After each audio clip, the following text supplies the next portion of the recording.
¿Qué tal amigos? Espero que estén muy bien.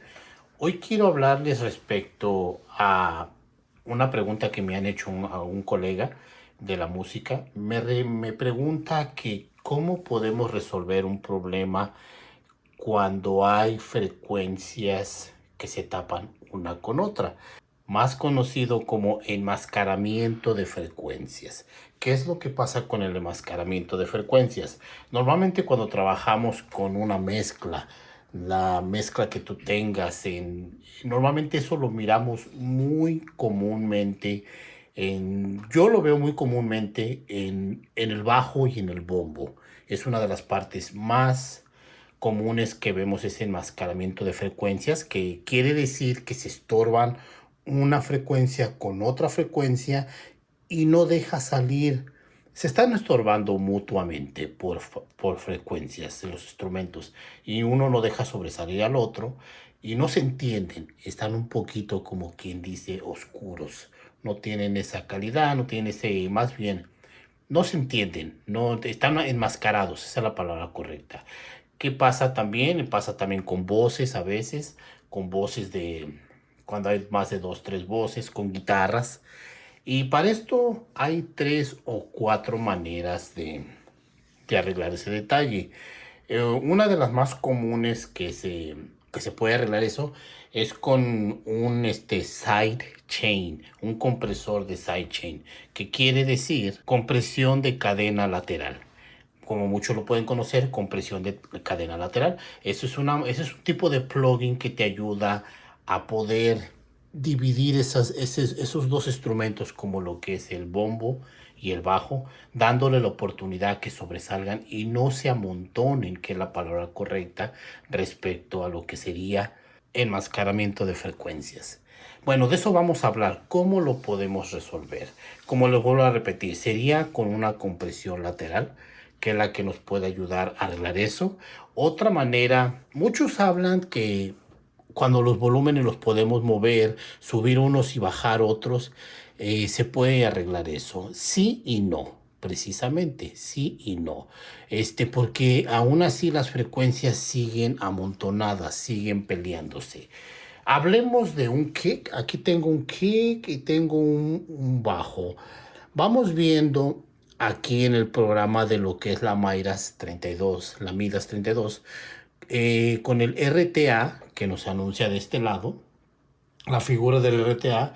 Vamos a mirar qué frecuencias nos registra el kick y qué frecuencias nos registra el bajo, para poder ajustar algo de frecuencias y puedan sobresalir.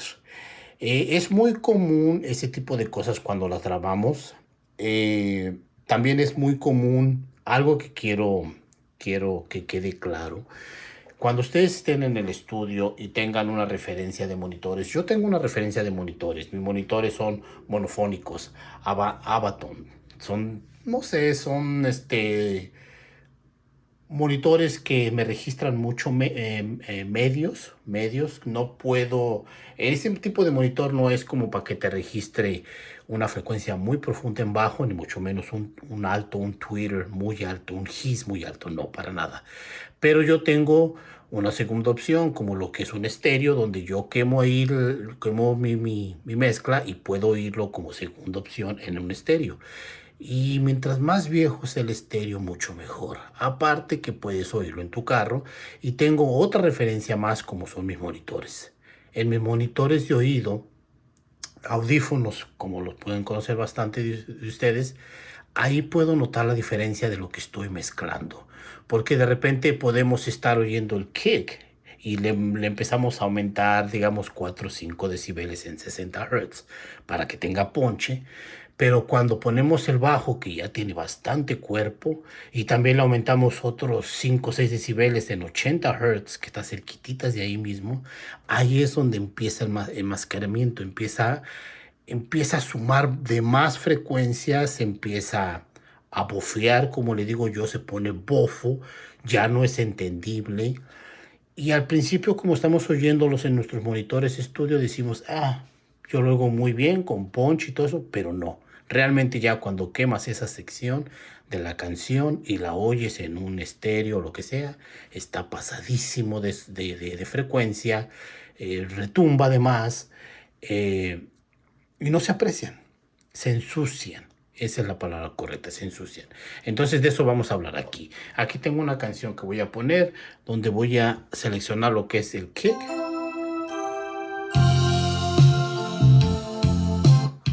Ahí tengo el kick y el bombo. El kick y el bajo. Déjenme ver. Si pueden notar ustedes ahí en lo que es el bombo, el kick, yo tengo un corte de frecuencia cuando se grabó muy recortado entre 400 y 500 Hz, pero tengo una finalidad de profundidad de aire en 60 Hz. Es lo que yo les estaba explicando. Lo que pueden ver ahí en rojo son 60 Hz. Pero hay algo que me encanta de cuando yo mezclo, es que tenga un decay, tenga un tipo de click,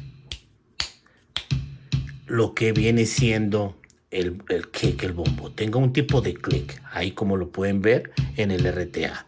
Yo normalmente, a pesar de que lo tengo plano ahorita sin haberle hecho nada, yo aún así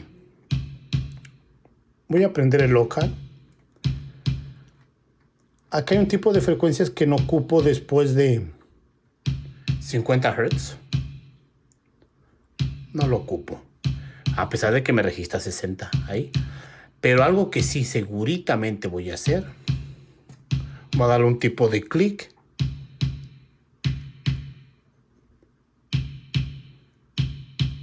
Como a 3 kilos. ¿Cuántos decibeles? A lo mejor 6 decibeles. No vas para tener un tipo de clic. Hasta ahorita estoy muy bien ahí, en ese tipo de frecuencias. Así como ven el kick. ¿Qué pasa cuando meto el bajo? El bajo, ahí pueden mirar ustedes, no tengo nada de registro en medios altos. De 2 kilos para arriba, 3, 4, 5 kilos, no hay nada. Ahí en el bajo no tengo nada de registro aquí, pero me está marcando una buena profundidad entre 60 Hz y 80 y 100 Hz, que es donde realmente se registra el bajo. ¿Qué es lo que nosotros le haríamos en ese momento para limpiar un poco más y que se pueda moldar? Yo una de las cosas que hago en los altos, empiezo a hacer esto. ¿Por qué corto tanta frecuencia así como 1,5 kilos? Porque es lo contrario al kick. Porque quiero que entre el kick y el bajo no estén peleando esa frecuencia. No la oigo que la peleen ahí, pero vamos siendo más exactos. Sabemos que está peleando frecuencia en los bajos. Ahí segurito está peleando frecuencia. ¿Cómo le vamos a hacer? Yo prefiero agarrar un medio bajo.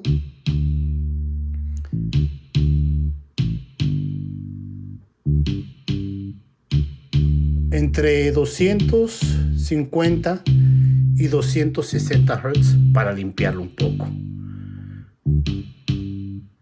Nomás para que se oiga un poquito más clarito y no le estorbe a mi bajo. Ok, regresamos al bajo.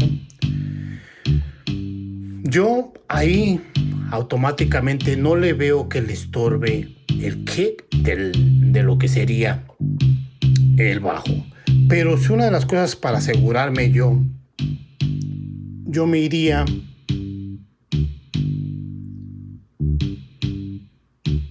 a 120 Hz, más o menos, o 95. A pesar de que lo aprecio muy bien, ahí no están peleando ya frecuencia. Es curioso, ¿eh? Es curioso. Déjenme ver. Quiero ver tantito algo. ¿Qué?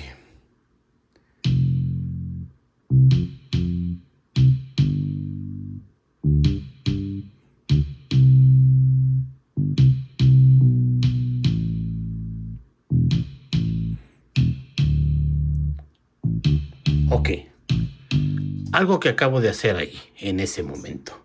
Si ustedes se dan cuenta, en mi kick, a pesar de que le acabo de cortar 52 Hz para limpiarlo, todo lo contrario a lo que es el bajo. El bajo quiero que siga con ese retumbe, quiero que siga con esa presencia de grande.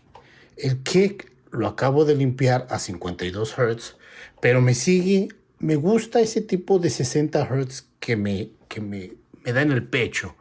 Ahí puedo sentir esa frecuencia, pero en el bajo, en esta frecuencia del bajo, también me registra 60 Hz.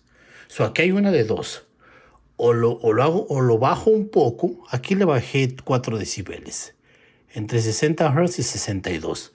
Nada más para limpiarle un poco esa frecuencia. No quiero que se doble esa frecuencia cuando yo queme esta canción en un CD o en un USB o algo así para escucharlo. Quiero que tenga presencia y que se escuche lo más clarito que se pueda. Eso sería dejando el paneo en este instrumento en medio, en el centro. Eso es lo que acabo de hacer. Me dirían, es un poco una locura haber cortado esos saltos, pero no precisamente. Al contrario, le estoy dando oportunidad de que se limpie esa frecuencia de 1,5 kilos para que en el kick pueda lucirse ese clic, que para mí es muy importante. Y lo único que le hice, le limpio un poquito de frecuencia, alrededor de 260 Hz, 270 Hz, para limpiar ese kick. Tiene presencia, como ustedes lo pueden oír aquí en mis bocinitas, son bocinitas que registran mucho medio. A lo mejor no pueden apreciar tanto el bajo, pero yo conociendo estas bocinas y conociendo mis audífonos y todo eso, yo sé cómo se oyen esas frecuencias. Ya cuando me pongo mis audífonos y noto que sí, no es que esté pasado de bajo, pero prefiero limpiarle el kick con un loca de 52 Hz, nomás para que esté más clarito nada más. Una limpieza de 260 Hz, casi 300, y me gusta que tenga ese clic en la pata, en el kick, como quien dice. A lo mejor lo abro un poquito más, el Q. Me gusta que tenga más presencia, más que aunque se oiga como un clic electrónico, es lo que yo ando buscando. Pero el bajo que no pierda que no pierda su tono, que no pierda su cuerpo de instrumento. A pesar de que le acabo de bajar un poco esta frecuencia, nomás para que no esté chocando con el bombo, por eso lo bajé. O es cuestión de que ustedes oigan el suyo, oigan sus instrumentos y puedan ajustar ese tipo de frecuencias para el enmascaramiento. Esa es realmente la palabra correcta. Entonces aquí yo le abro, ni siquiera en ningún momento le corté bajo ni nada de eso, para nada. Yo lo dejo que corra, dejo que ese bajo soy bastante clarito. Me gusta que esas frecuencias queden ahí, pero en el bombo definitivamente sí le hago ese corte para que se limpie un poco. Entonces es lo que hago en esto. Y de ahí jugaría yo con lo que serían un poquito mis volúmenes. El paneo no. Es muy importante entender que ese tipo de instrumentos como lo que es el bombo y el bajo tienen que estar en el centro. Es su parte primordial, o sea, es la parte que mejor se tiene que oír ahí. Ahora hablemos, ¿qué tal si fueran dos guitarras? Dos guitarras que ya las actualizaste y que te gustan cómo se oyen, pero se está tapando una de otra. Ahí no hay problema. Ahí definitivamente una tercera opción de cómo yo limpiaría ese enmascaramiento sería paneando una guitarra hacia la izquierda y paneando una guitarra hacia la derecha.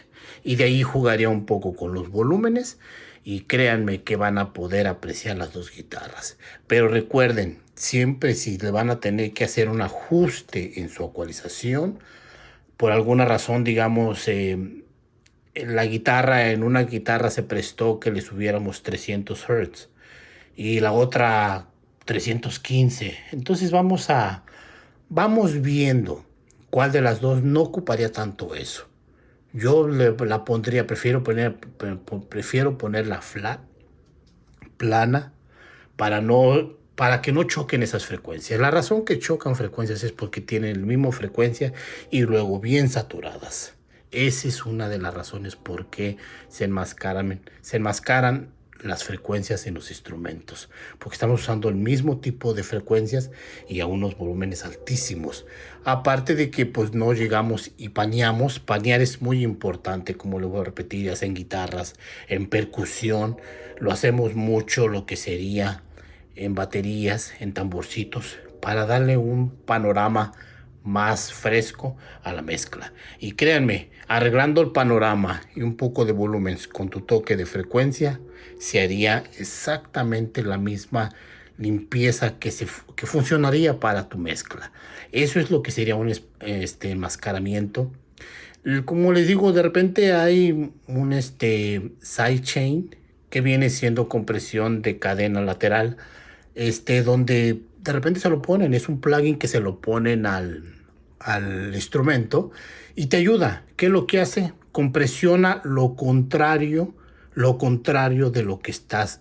Si tocan los dos al mismo tiempo, uno lo compresiona y el otro lo deja así. Es exactamente lo mismo que estamos haciendo aquí.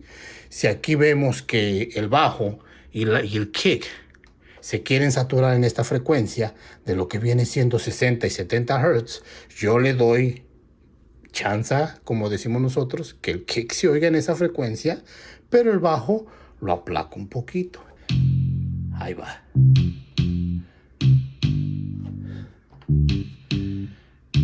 Y de ahí acomodaríamos lo que serían nuestros volúmenes en la mezcla general y nuestros reverbs y todo lo que tengamos que hacer con paneo y todo para poder apreciar la mezcla.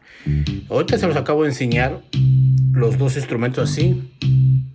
Lo pueden calar ustedes, pueden jugar con su mezcla con toda la música puesta para ir viendo los volúmenes y lo que estorba para ajustarlo. Ahorita se los enseño.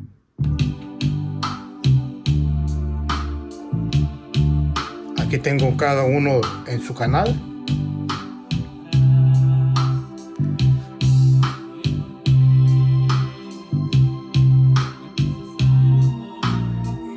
Sí. Y como pueden ver, todo está plano, no tengo nada ni paneado ni mezclado, pero este es un ejemplo de cómo podemos ver para poder limpiar nuestras frecuencias. Espero que este video les haya ayudado. Se llama enmascaramiento de frecuencias cuando estamos batallando con dos instrumentos que suenan al mismo tiempo, como es el bajo y el kick, pero están presionados por una sola frecuencia. Fíjense, por una sola frecuencia está de más. Eso es la palabra correcta, está de más. Es como si ahorita yo, no lo sé, déjenme ver tantito algo. Un ejemplo. Y sucede, antes de irme, déjenme ponerlo flap atrás. Ok, es como si dijera, bueno, pues el kick lo voy a poner y así como me gusta, le voy a dar más bajo. Ahí en 60 Hz me gusta darle 8 decibeles. Me gusta cómo retumba. Pero realmente me está mintiendo porque yo en estas bocinas no alcanzo a distinguir ese rumble que me está afectando. Y luego me voy al bajo y le hago lo mismo en 80 Hz también. Le subo otros 10 decibeles, 8 decibeles. Entonces dices, me gusta cómo se oye ponchado. Sí, pero una vez que lo quemas, son las mismas frecuencias, mira. Una vez que lo quemas, te empiezas a dar cuenta. Fíjense cómo puedo ver en mi máster. Fíjense que en mi máster, ¿cómo puedo ver esa frecuencia en rojo donde me dice que está saturadísimo? O sea, por eso es muy importante lo que les explico. Es importantísimo tener 2 o 3 referencias de monitores para estar oyendo con audífonos, con una grabadora, con lo que sea, para estar oyendo esas frecuencias que a veces en nuestros propios monitorcitos no alcanzamos a oír. Entonces recuerden, eso lo arreglamos bajando ciertas frecuencias que están topando con otras y las otras las vamos oyendo a ver cómo van cupiendo, cómo se van acomodando entre tu mezcla y cómo vamos quitando ciertas frecuencias que nos van estorbando en otras. No más para que se amarre el instrumento, sino para que se quede bofo, si no se amarre. Y como les digo, les voy a repetir, sucede en guitarras, sucede en voces, tendríamos que hacer lo mismo, llegar y panear las voces, panorámicamente abrirlas para dejar que tanto una voz, una primera, una segunda, una tercera se puedan apreciar sin que se queden amontonadas. Porque ahí es donde de repente se empiezan a oír sucias las mezclas y aparte se empiezan, ya no alcanza a apreciar ciertos instrumentos. Una cabacita, una cabaza, un shaker que estés grabando, si se queda ahí abajo y no lo paneaste correctamente y está atrás del kick, que está atrás de las guitarras, pues no lo vas a oír. Y a veces dices, bueno, subiéndole. Bueno, sí, subiéndole lo puedes extinguir. Pero también, aparte de subirlo, trata de buscar un espacio en tu panorama y tu ecualización. Esos son los 2 secretos más fuertes que yo les podría decir en el estudio y en vivo que les va a ayudar bastante. Una cosa más que les quería pedir de favor. Tengo mi hermano, él tiene su propio canal, está empezando su propio canal, donde lo recomiendo que lo vean. Vean donde él puede enseñarles algo de información respecto a programas que él usa, como lo que es Photoshop, los que estén interesados en aprender a cómo hacer ciertas cosas con Photoshop, y 2 o 3 programas que él usa también, como lo que es Soundforce, Vegas y me parece que Logic. Logic es un programa de grabación que también es muy compatible con muchos de los que hoy están en el mercado. Les dejo el link ahí para que ustedes lo puedan ver. Agustín Ballesteros, para que ustedes lo vean. Y también le demos un apoyo, ¿por qué no?, en lo que es su nuevo canal que le está empezando. Cuídense mucho. Gracias.